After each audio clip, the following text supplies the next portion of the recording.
Sindicato dos Trabalhadores Rodoviários de Santos e Região. Oferece aos seus associados assistência médica e odontológica, assistência jurídica e entretenimento. Associe-se. Avenida Conselheiro Nébias, 262, Vila Matias, Santos. Telefone 3228-9200.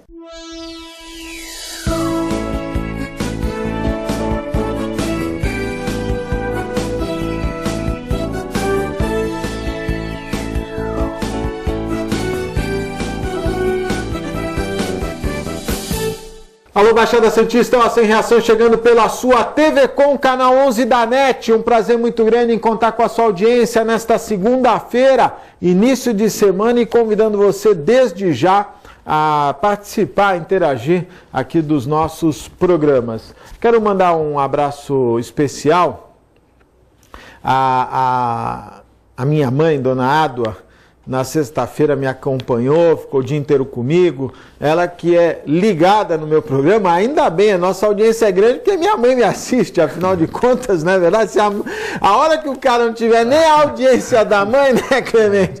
Eu e o Clemente somos... não é? É isso que eu ia dizer, nós dois somos privilegiados. Eu e o Clemente temos a audiência das nossas mamães, que é muito importante. A você, telespectador, muito obrigado pela audiência. E nessa segunda-feira, a participação do Dr. Clemente, aí gentilmente atendendo ao nosso pedido. E eu tinha alguns temas para comentar com o Clemente, mas antes de entrarmos no ar, estava trocando uma ideia com o Clemente, um assunto que as mulheres, inclusive com tanta divulgação em razão do câncer de mama, algumas mulheres se confundem, né, e com razão ficam assustadas, quando encontram algum tipo de caroço, algum tipo de obstáculo no toque, né?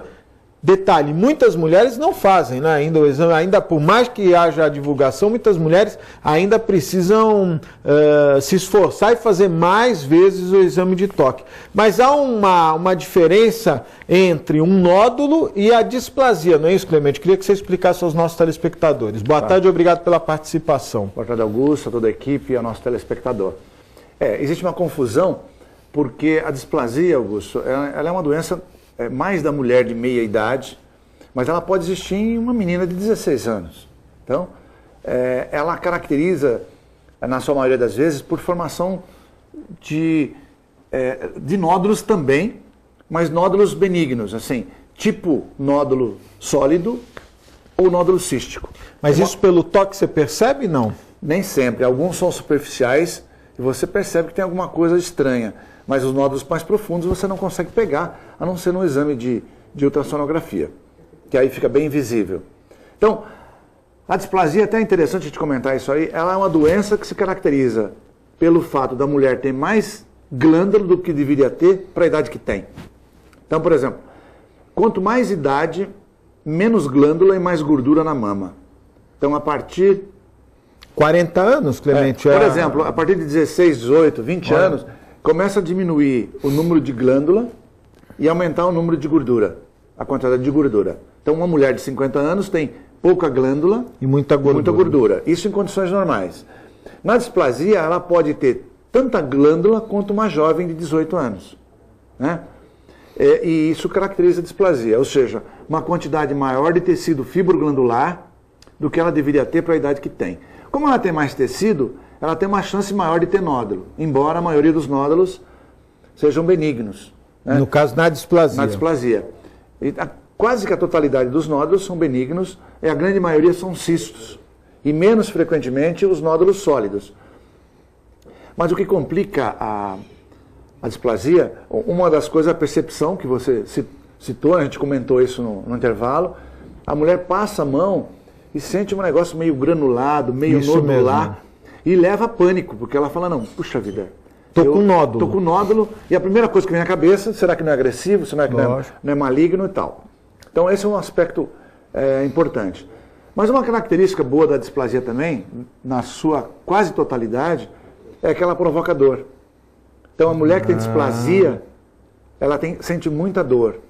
Às vezes a dor é tão intensa, Augusto, que o próprio balançar do carro, do ônibus, faz com que ela sinta dor. o roçar da roupa. Vai vestir, passa a roupa. Quer dizer, ele fica sensível. Fica muito sensível. Então, posso fazer um parênteses? Não perde o raciocínio. A mulher que coloca implante de silicone, ela consegue fazer... Porque agora me veio à cabeça, a mulher que coloca o implante de silicone, ela consegue fazer o mesmo exame de toque ou ela vai ter mais dificuldade em razão do implante, Clemente? Tem mais dificuldade, existe. Embora as próteses, em geral, são posteriores, o tecido glandular continua na frente. O tecido continua na frente. A prótese, em geral, ela é colocada posteriormente. Então, se ela tiver algum problema, ela vai continuar... Ela ainda vai continuar a perceber, mas a sensibilidade diminui, porque a prótese está apertando aquele tecido. A prótese acaba comprimindo um pouco o tecido. Então, existe um pouco mais de dificuldade, mas ainda assim... Consegue perceber. Mas então, só para voltar no assunto, a displasia, então, ela costuma dar uma sensibilidade no mínimo, ou uma dor bastante importante, e que é diferente do câncer, porque o câncer ele não dá sintoma. Quer dizer, ele não tem dor. Esse é o grande complicador do câncer. Porque a mulher não sente nada, está hiper bem, silencioso, sobretudo se ele estiver profundo. Mesmo na autopalpação, você não consegue detectar. E aí vem a validade do diagnóstico precoce através do exame, da visita ao médico constante. Né? Então, vai visitar o seu ginecologista, mastologista, pelo menos uma vez por ano, para que ele faça, além do exame clínico, um exame complementar, que pode ser uma mamografia, uma ultrassonografia, e de uma certa forma... A ultrassonografia consegue identificar a diferença da displasia para um nódulo, Clemente? Consegue. Aliás, quando a mulher tem displasia, o exame de eleição acaba sendo a ultrassonografia. Porque quando a mama está mais glandular, a mamografia às vezes come bola em nódulos até grandes. Então, isso é uma característica importante para o nosso telespectador. Mama jovem, a mulher até 35 anos, ou a mulher que tem uma displasia importante, em geral a mamografia não mostra muitos dados. Não que não seja importante, porque ela vai mostrar microcalcificação que não vê na ultrassonografia. Mas às vezes passa um nódulo importante. Então é super interessante, quer dizer, além da visita ao médico, fazer a ultrassonografia ou junto, ou preferencialmente nos intervalos da mamografia, porque a mulher displásica ou a mulher jovem é mais beneficiada com a ultrassonografia do que com a mamografia. Nós já falamos sobre o que eu vou comentar agora em outras ocasiões, mas nós estamos vendo o Brasil num momento da saúde delicado, trazendo médicos de fora, se discute muito isso, os recursos, né? E é interessante como todas as vezes que nós estamos falando aqui de prevenção ou de algum tipo de exame, a ultrassonografia sempre é citada de alguma maneira. Quer dizer, o ultrassom ainda é um exame, você já recentemente falou aqui no programa, que toda unidade de saúde deveria ter uma ultrassonografia. Deveria, porque é um exame, quer dizer, o custo do aparelho é pequeno, proporcionalmente a outros equipamentos. Quer dizer, é um exame barato, de uma forma em geral ele é barato, e ele serve como triagem para muitas coisas, ou até como diagnóstico definitivo, que é esse caso que nós estamos falando, da mama, mas pode ser por uma lesão muscular, ou uma lesão abdominal, no fígado, por exemplo, no baço, no pâncreas. Vai ser pela ultrassonografia. Pela ultrassonografia. A próstata no homem, o útero e ovário na mulher. Assim, o exame mais fantástico é a ultrassonografia. É interessante, né? E o que eu percebo é que não há, por parte do poder público, né, não consegue investir nisso, porque invariavelmente às vezes nem o raio-x está funcionando, imagina a ultrassonografia. Quer dizer, essa visão de poder dar ao profissional médico equipamentos, né, tecnologia, para que ele possa fazer um diagnóstico correto, deveria ser mais implantado. Não adianta chegar os médicos aqui, eu não tenho nada, eu sou a favor de médicos, é natural, se nós pudéssemos ter, qual é o índice de um médico para quantos habitantes a Organização Mundial de Saúde preconiza? Seria pelo menos 1 para 1000. 1 para 1000. Se nós tivermos 1 para 500, ninguém vai achar ruim, não é verdade? Não. Quer dizer, quanto mais médico, melhor. Mas o médico também tem que estar preparado, tem que estar, aliás, preparado, não, ele tem que ter uma retaguarda para fazer um bom diagnóstico, né? Exatamente. Nós vamos ter cidades como Santos, que você vai ter um médico para cada 200, 250 pessoas no máximo, e você vai pegar cidades do Norte e Nordeste, que você tem um médico para 10 mil pessoas ou para 5 mil pessoas. Quer dizer, é um contraste absurdamente grande. É verdade. Por conta de uma política não estatal que faça a carreira como faz, a gente já falou isso, no Ministério Público ou na magistratura. E olha, os médicos cubanos, eu acho que eu já até comentei isso com você, os médicos cubanos, e eu vi uma entrevista, eu e o Clemente já debatemos aqui, que aquele que estuda numa escola pública, né, do governo, quem faz medicina, quem se forma médico através de uma escola pública, deveria doar parte de um período, enfim, um tempo de trabalho, enfim, ao próprio poder público. E hoje, eu tenho acompanhado essa questão dos médicos que vêm de Cuba. Na verdade, o dinheiro vai para o governo cubano, né? Exatamente. E o médico ele é consciente que ele está retribuindo, né? Ele está custeando agora com o seu trabalho o curso de medicina que ele teve a oportunidade de fazer, né? Quer dizer, a gente pode até exagerar que o médico veio para cá, que não vai ter dinheiro, que vai ser isso, mas não é essa a questão que nós estamos debatendo. Nós estamos debatendo o formato. O formato é muito importante. O governo consegue formar médicos, né? Ele não tem custo. Quantas pessoas de origem humilde aí não gostariam que seu filho fosse médico e não tem condição? Clemente é um exemplo. Pessoa humilde, se esforçou demais, trabalhou muito, né, Clemente? Claro. Conseguiu se formar, mas é um em milhões, né? Não são todos que têm a possibilidade da conquista que você conseguiu. Eu vejo assim, eu não sei qual a dificuldade do governo, eu nunca consegui entender isso, Augusto. Você pega o Chile, por exemplo, que é um país tão próximo da gente, da cultura brasileira. No Chile todo mundo tem possibilidade de estudar. Por quê? Quem tem dinheiro paga a escola, mesmo a estatal. E eu sou favorável a isso.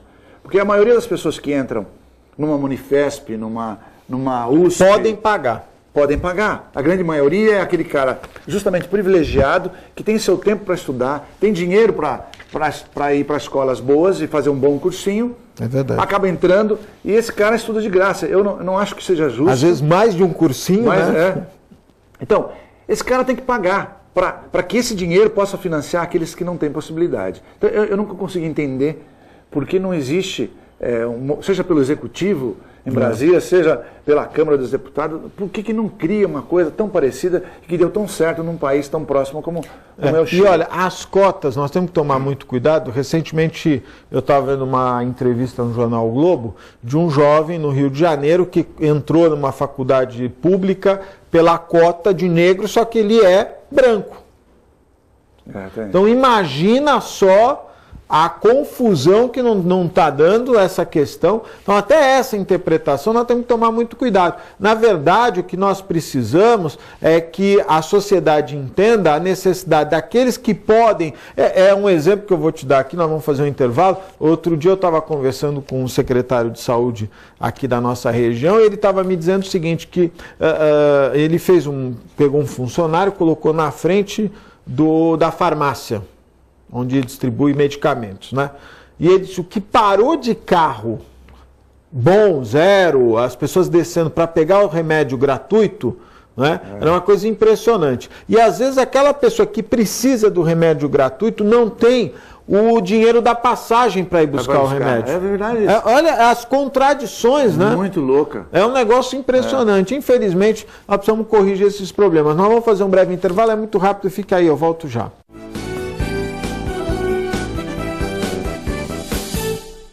Com experiência e credibilidade no mercado, a Aliança Administradora oferece diversas opções em planos de saúde e odontológico, sempre em condições exclusivas para órgãos e entidades de classe como associações, sindicatos e conselhos. Para ter acesso a centenas de clínicas, hospitais e laboratórios bem pertinho de você, faça um plano de saúde com a Aliança. E isso pode ser mais barato do que você pensa. Com os planos coletivos oferecidos pela Aliança, você poderá escolher entre várias operadoras, optando por aquela que melhor atende às suas necessidades e da sua família. Você poderá fazer a sua adesão a um plano de saúde por telefone ou online. Acesse nosso site, conheça melhor os planos oferecidos pela Aliança e escolha a melhor opção para a sua saúde e para a saúde do seu bolso.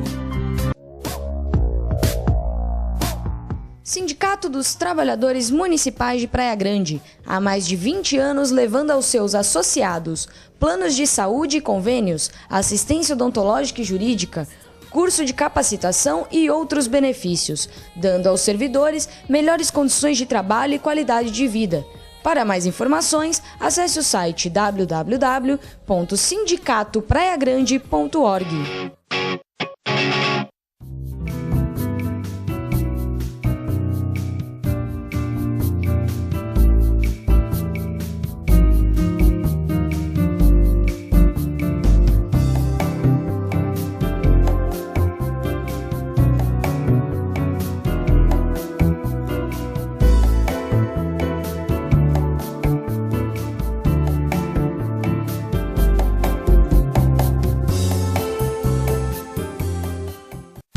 Com o objetivo de atender cada vez melhor, o Plano de Saúde Santa Casa oferece a você e a sua família uma ampla rede de atendimento em Santos, São Vicente, Praia Grande, Cubatão e Guarujá. Além de contar com a melhor equipe médica e multiprofissional do litoral paulista. Plano de Saúde Santa Casa de Santos. O melhor atendimento em plano de saúde. 3226-6200.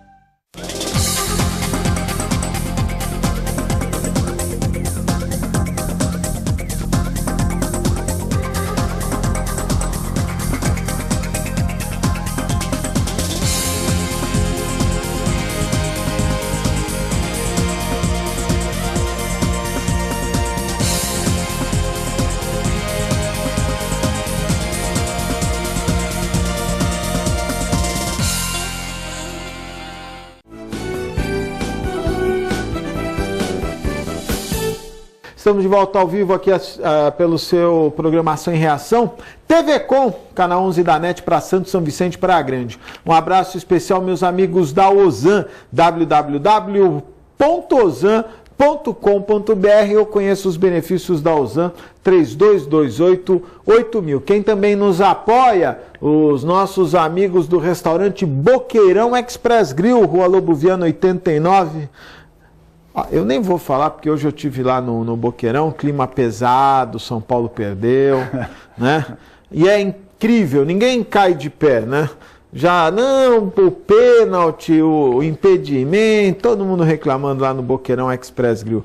Um abraço para o meu amigo João do Incatep, o primeiro e verdadeiro, como diz o Rogério Conde, Incatep. Rogério Conde que agora vai apresentar às sextas-feiras aqui o TV Com Debate. O Rogério Conde que está hoje, inclusive, eu quero lembrar aos nossos telespectadores, hoje no TV Com Debate, Eduardo Filete, ele que está recém-chegado do Rio de Janeiro, esteve lá experimentando o Filete já se inscreveu, o Filete vai desfilar no Carnaval do Rio de Janeiro de 2014, na ala das Baianas da Beija-Flor, ele esteve no Rio, é verdade, postou no Facebook, muita gente não reconheceu ele, mas o Filete está experimentando a fantasia de Baianas, ele vai sair numa ala só de Baianas, eu achei de forma... E o Filete tá meio gordinho, né? Então ele fica com aquela coisa rendada. É verdade, não dá para reconhecer. O Clemente dá risada, mas é verdade. Ele tá meio gordinho, então ficou com Ficou muito bonito, Eduardo Filete, no Facebook, naturalmente. Muito obrigado aos nossos amigos do Incatep que nos acompanham aqui. É um prazer sempre muito grande. Clemente, um assunto... Nós estamos falando aqui da questão do câncer de mama, da displasia, das diferenças, e as mortes por câncer vêm superando óbitos por problemas cardíacos. A proporção entre mortes provocadas por câncer e aquelas provocadas por doenças do coração vem aumentando nos últimos 10 anos, de acordo com um levantamento feito pelo Hospital do Servidor Público Estadual de São Paulo. 686 mortes por câncer foram registradas no ano passado no hospital. Número quase que 70% maior que as 408 mortes que ocorreram por problemas do coração. Será que as pessoas estão diagnosticando mais rápido ou se cuidam mais na parte cardíaca o câncer, infelizmente, você ainda não tem um controle. O que pode... Tem uma explicação, Clemente? Será que existe? Eu não sei qual seria a estatística em nível nacional, se o câncer já superou em nível nacional. Porque as estatísticas que nós temos até agora ainda fala que a morte por problemas cardiovasculares, não só cardíaco, cardiovasculares, ainda é maior que o do câncer. Mas, por exemplo, no servidor estadual já mostrou que é o oposto. Talvez a gente vá ter uma virada mesmo em nível nacional. E isso tem alguns aspectos. Primeiro, o diagnóstico para o câncer ficou muito mais preciso. Ou seja, você tem mais métodos que diagnosticam com maior antecedência do que você teria, vamos dizer, há 10, 20 anos atrás. Então, melhorou a qualidade diagnóstica. Segundo, as pessoas estão mais conscientes também em fazer a sua prevenção. E também melhorou não só o diagnóstico, como o tratamento das doenças cardiovasculares. Então, cardiovasculares, nós colocamos aí pressão alta também? Pressão alta também. Pressão alta, aí você pega, vamos dizer, mesmo a pessoa que não tem uma doença bem firmada, mas você pega uma angina, a pessoa que teve um infarto, ou a angina, na verdade, é como se fosse um pré-infarto, né? Mas outros problemas, a arritmia cardíaca, que é um dos fatores importantes. Assim, o que pega mais em doença cardiovascular? É exatamente os hábitos. Né? O cara que tem pressão alta, colesterol alto, diabetes, sedentarismo, fumante, que tem antecedente familiar, né? E que tem arritmia cardíaca. Esses são os fatores principais para que até o Dia do Coração foi é verdade. Foi agora, uma grande campanha, né? No sábado, né? No sábado, divulgando os malefícios, né? E o sedentarismo está entre eles um dos principais. Parece que não, mas caminhar faz bem. Caminhar faz bem. O coração agradece. Aliás, além do coração, a gente sabe que as pessoas que praticam esporte têm uma incidência menor de câncer do que o que não pratica.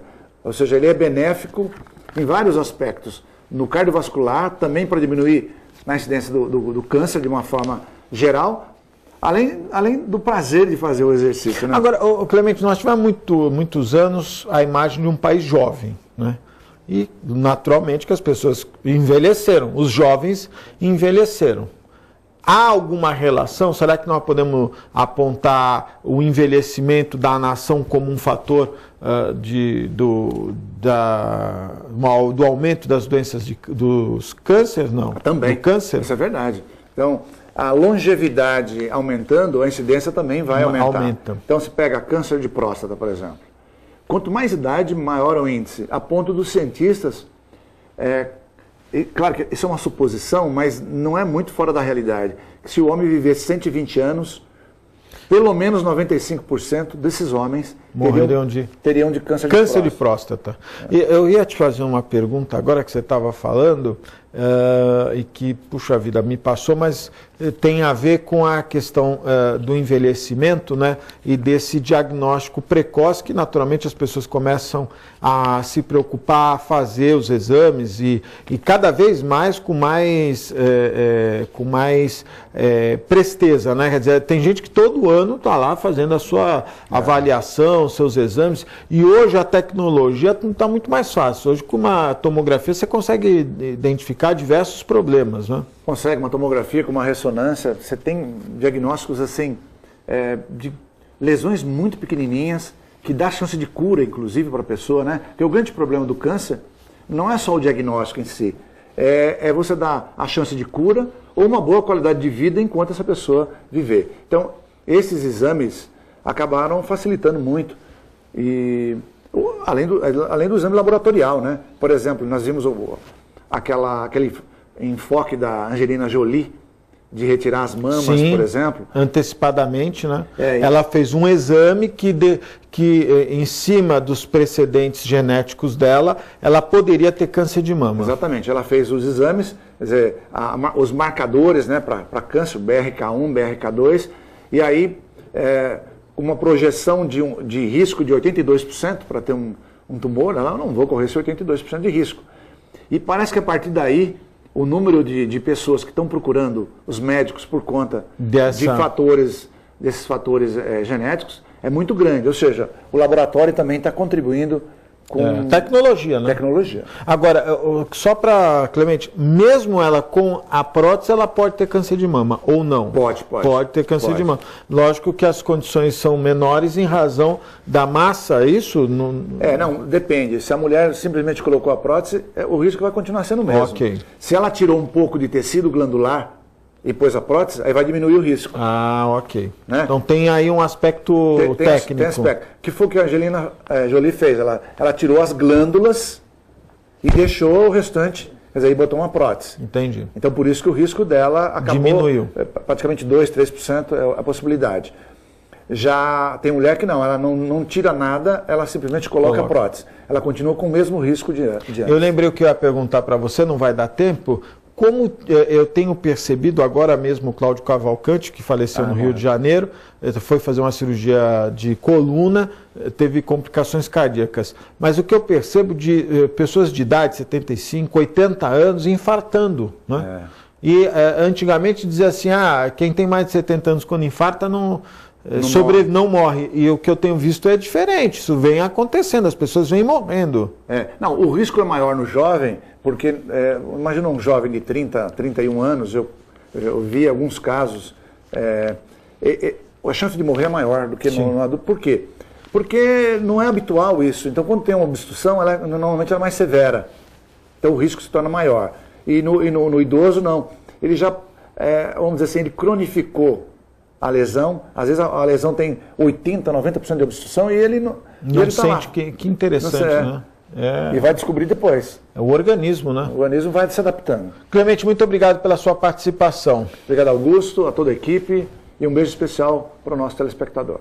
Muito obrigado pela sua audiência, nós estamos indo embora, mas voltamos amanhã, às 1h30 da tarde, ao vivo, direto dos estúdios da TV Com, aqui no Campo Grande, falando para toda a Baixada Santista. Muito obrigado e até amanhã, se Deus quiser, e Ele há de querer. Tchau.